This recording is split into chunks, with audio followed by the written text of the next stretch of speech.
Are you encountering the bothersome error code 003 while attempting to launch League of Legends? Hey everyone, welcome back to the channel. Today I've got your back with a quick and informative guide on resolving the error 003 in League of Legends, specifically on Windows 11. Let's jump right into it. Solution 1. Begin with ensuring the League of Legends server is functioning properly. Visit status.riotgames.com using your preferred browser. Choose your language and click on Continue.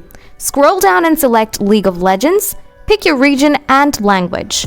Click Continue. If there is a server issue in your region, it'll be displayed here. Simply wait for Riot Games to address it and then relaunch League of Legends.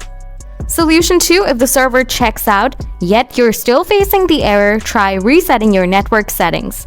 Open Settings, navigate to Network and Internet. Click on Advanced Network Settings. Choose Network Reset.